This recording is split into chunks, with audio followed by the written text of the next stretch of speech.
जी welcome back. Break पे जाने से पहले हम पोर्टुगल वर्सेस मोरक्को के मैच को डिस्कस कर रहे थे। अब हम डिस्कस करेंगे फ्रांस वर्सेस इंग्लैंड के मैच को जो कि बहुत ही सनसनीखेज मैच हुआ है। अजलान, मुझे जल्दी से बताएं, फ्रांस और इंग्लैंड के मैच को आप किस तरह देखेंगे?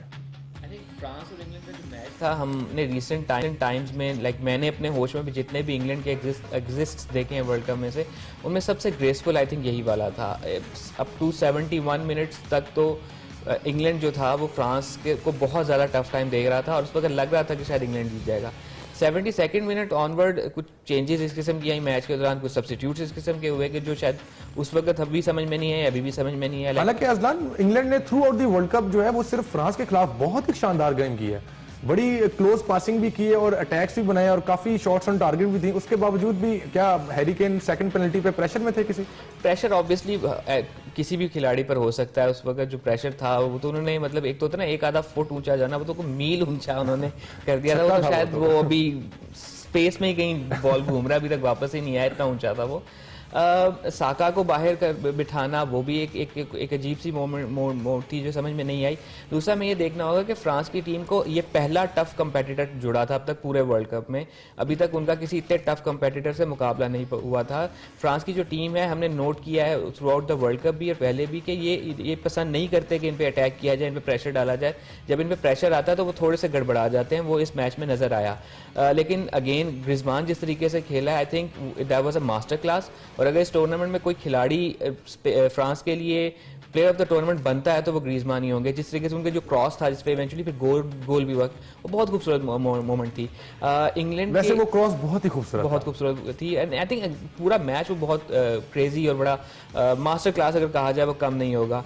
साउथगेट की अगर बात करें, तनकीद तो ऑब्वियसली उन पे होगी, बट आई थिंक सर रमजे के बाद अगर कोई मैनेजर इंग्लैंड के लिए इतना अच्छा कंसिस्टेंटली रिजल्ट लेके आ रहा है, लाइक एक सेमीफाइनल है, एक फाइनल है एंड देन ये क्वार्टर फाइनल, बल्कि ये भी सेमीफाइनल ही तकरीबन है बिकॉज बहुत क्लोज मार्जिन से वो हारे हैं, तो वो आई थिंक वो उसको जाता है क्रेडिट। और उसके बाद अब उसके पास वो खिलाड़ी आ गए जो अपने प्राइम की तरफ जा रहे हैं, तो अब देखने को मौका मिलेगा कि जो क्लास इसने बिल्ड की है, स्पेशली इसने जान छुड़वाई है इंग्लैंड के टीम से।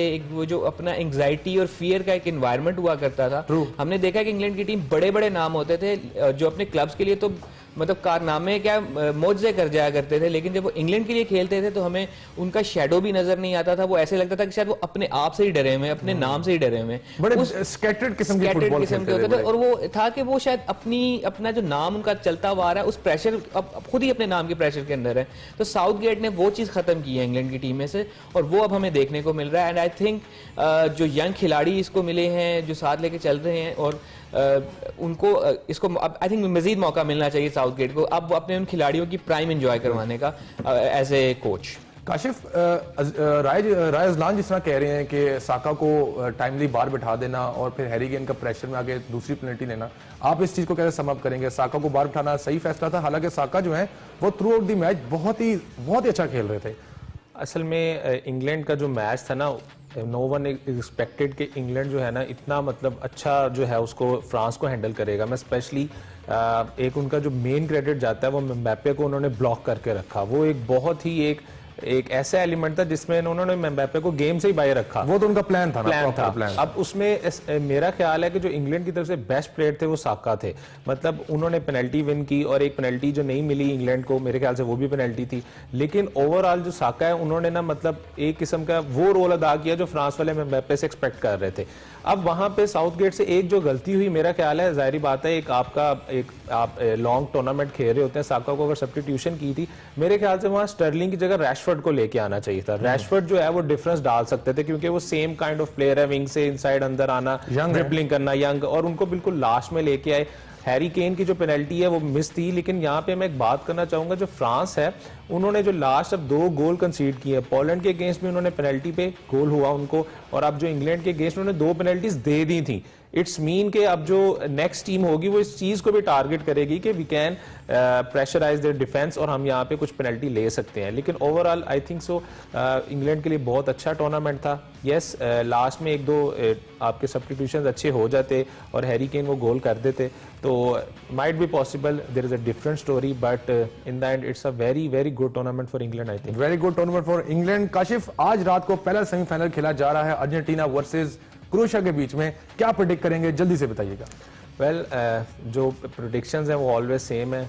I will go with Argentina. I know it's not a easy match, Croatia is very very good, but as I say yesterday, my favorite team is Argentina, so I'm going with Argentina. And Azlan, आप क्या predict करेंगे आज first semifinal between Argentina versus Croatia?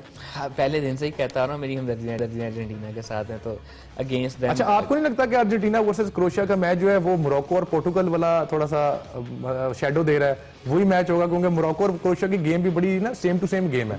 हाँ, वो meme भी तो बनी हुई है कि दोनों टीमों के खिलाड़ी फर्श पे बैठे हुए हैं, 120 मिनट का वेट करते हैं, फिर पेनल्टियां खेलेंगे, तो वही हाल है इनका।